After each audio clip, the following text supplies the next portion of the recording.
Sveiki, šioje pamokoje jums parodysiu, kaip jau turimas jūsų sukurtas PowerPoint skaidres įterpti į Smart Notebook programą. Tai padarysiu dviejais būdais. Pirmas būdas, įsijungus atsidarius jūsų skaidrę per PowerPoint programą. Matome, aš turiu dvi skaidrės, tai trikampis, keturkampis, kiekvienoje skaidrėje yra po du objektus, tai trikampis, žodis ir pati figūra, taip pat antroje skaidrėje keturkampis ir pati figūra keturkampis. Einu failas, pasirenku spausdinti, kur yra nurodytas spausdintuvas.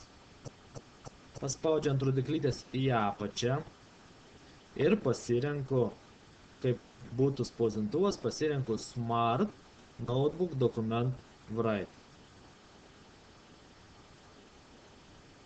Ir paspaudžiu spausdinti. Šiek tiek teks palaukti. Išmeta mums tokią lentelę su dviejais pasiūlymais. Jeigu mes uždėsime taškelį pirmoji pozicijoje, mes negalėsime Smart Notebook programoje redaguoti nei vieno objekto. Jis tiesiog taps kaip paveikslėlis, o jeigu pasirinktume antrą, tai mes galėsime redaguoti šios puslapius, bet kartais atsitinka tai, kad mūsų objektai išsikraipo ir neatrodo taip, kaip atrodė PowerPoint skaidrėje. Kol kas aš pasirinksiu antrą variantą, kad galėčiau parodyti, ką galėsiu redaguoti įkėlęs į Smart Notebook programą. Paspaudžiu OK. Čia šiek tiek užtrunka. Štai ir atsidarė mano programa Smart Notebook su dviem skaidrėm. Man turiu trikampį, trikampio figūrą, antroji keturkampį ir tapo taip pat objektai, kuriuos galiu tampyti, sukioti, trikampį sukioti, tampyti, bet va ir išlindo minusas, kad aš turiu kelis trikampius vietoj vieną. Jeigu būčiau pasirinkęs pirmąjį punktą, būtų nieko negalėčiau aš koreguoti, bet būtų viskas taip pat, kaip ir buvo skaidriai. Tai čia pirmas būdas. Antras būdas būtų, turiu aš atsidaręs Smart Notebook programą.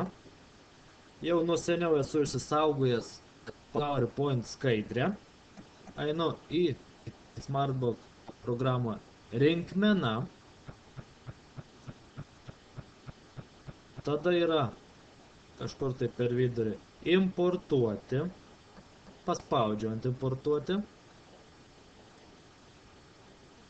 Susirandu, kur buvau išsisaugojęs skaidrę, aš pasirašiau, pasidėjau tarp dokumentų, turiu savo skaidrę, tą pačią skaidrę, kur demonstravau prieš tai, trikampis, keturkampis, pasirenku ją ir spaudžiu atidaryti.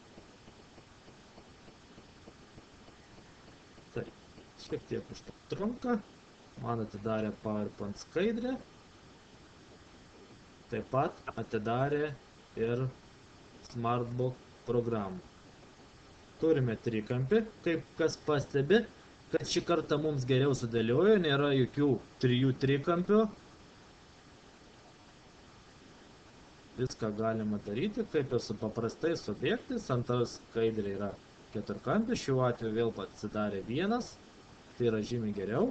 Tai va, du skirtingi būdai, kaip jūsų jau seniau sukurtas skaidrės, mokomams dalykams naudojate.